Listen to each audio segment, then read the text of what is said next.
Erika Liu with news from here in Taiwan and around the world. An officer in the Air Force unit in charge of Taiwan's presidential aircraft has been arrested on suspicion of spying for China. A major surnamed Chang is accused of handing classified information to Chinese officials. Chang reportedly works at Songshan Air Base Command in Taipei, which oversees Taiwan's presidential aircraft. Investigators say Chang was recruited by a retired Air Force colonel surnamed Liu. They believed Liu recruited 6 other active duty Air Force and Navy officers to spy for China. All have since been arrested. It's estimated that Taiwan faces over 15,000 cyber attacks every second, the vast majority of which are believed to have come from China. Many worry this number could soon rise as China seeks to spread misinformation in the lead up to Taiwan's presidential election. To find out more about these threats, our reporter Jaime Ocon spoke to Mark Manhattan, Director of Cyber and Critical Tech at the Pacific Forum.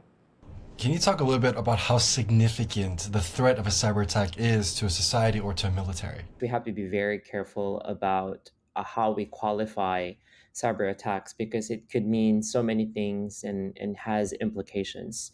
And majority of cyber attacks that we see these days are conducted to sort of conduct cyber espionage, to gather geopolitical intelligence, for example. And there is a notion that most of these cyber attacks doesn't really rise to the level of armed conflict that would really elicit a kinetic response, meaning most of these cyber activities are actually just nuisance. What can Taiwan do to combat these cyber attacks from China, and does it need to rethink its strategy going forward? Taiwan has really been this sort of guinea pig, if you want to call it that way. And rightfully so, given the high tensions with the vice president of the running the candidate to run for presidency for DPP, Vice President Lai is, I think, transiting in the United States. Whenever there is a geopolitical sort of events, we see heightened activities from suspected Chinese state-sponsored actors. And this is sort of like a messaging, a signaling tool for China to Taiwan, but not only to Taiwan, but also to the rest of the world, including the United States, about its sort of opposition to these kinds of diplomatic maneuvering. With Taiwan's elections coming up, how does cyber warfare play a role in the future? From a Chinese perspective, I think cyber attacks plays a lot in terms of the psychological warfare that they call, and how that sort of inflicts fear towards or anxiety towards the adversary. And you have to consider that cyber is just one of the components of a multi-domain or cross-domain operations. As you've mentioned, there's a naval blockade that we saw during House Speaker Nancy Pelosi's visit last year, and also have other sort of military activities or exercises that were conducted by China. That was Jaime Ocon speaking with Mark Manhattan, Director of Cyber and Critical Tech and the Pacific Forum. Taiwan's government aims to cut traffic deaths by 30% in the next 7 years. That's according to a plan put forward Thursday, which details a multi-pronged approach to tackling the country's poor road safety record. The program calls for new policies and requires reports on accidents every half year. It also commits resources to improving the country's most dangerous intersections and funding pedestrian infrastructure improvements. The government says it eventually wants to be able to prevent all road deaths, a goal they call Vision Zero. Nantou County has had a problem with the amount of trash for years. To solve the issue, it's been looking to other counties to deal with some of the excess waste. Bing Wang reports. 200,000 metric tons of garbage sit on top of this landfill in Nantou County in central Taiwan. Nantou used to send some of its excess trash to Taichung, Jiayi, Miaoli, and Kaohsiung to be incinerated, but they decided to halt the burning in 2015.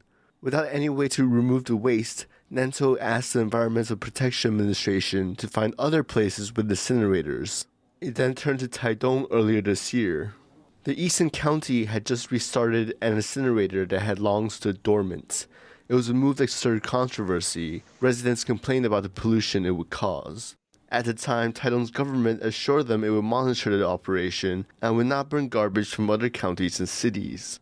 不应该再去烧外县市的垃圾。那南投县政府其实也不需要舍近求远。 But the Taiwan Environmental Protection Agency says the burning will continue even with the disapproval of some residents. 协助来处理其他县市的垃圾这一个部分是环保署依照它的这一个全国废弃物处理调度的这一个权限来协请各县市依互惠的机制来处理。Environmental groups in Taitung continue to fight against the burning of waste in their county. They also fear that once Nantou's waste comes to Taitung, other cities and counties could start doing the same. Klein Wang and Bing Wang for TaiwanPlus. Sundance Film Festival Asia, which spotlights independent filmmakers, is kicking off its first ever edition in Taipei this weekend.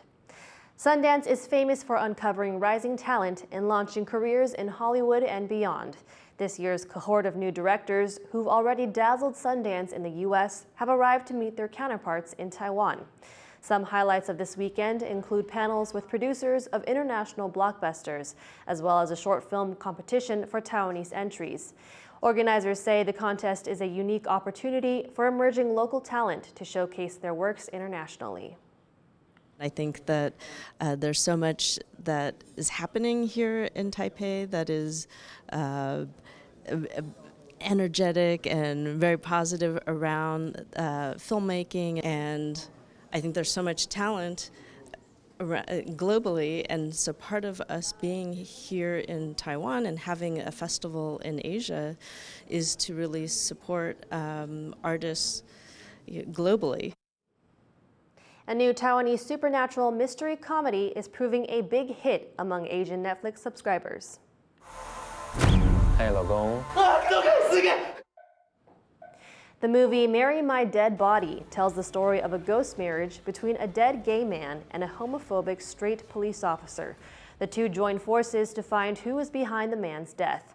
36 hours after launching on Netflix, the film ranked as the most watched movie in Hong Kong, Singapore, and Vietnam. It currently places 7th in Netflix's global non-English movie rankings.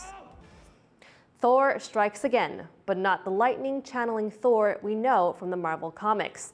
This Thor is the Tsinghua open pool reactor and is used to treat cancer patients. Erika Liu tells us about one patient who traveled thousands of miles to undergo the treatment. This is Lars Jaeger. He's a well-known Swiss author and researcher. 4 years ago, Lars was diagnosed with a malignant brain tumor.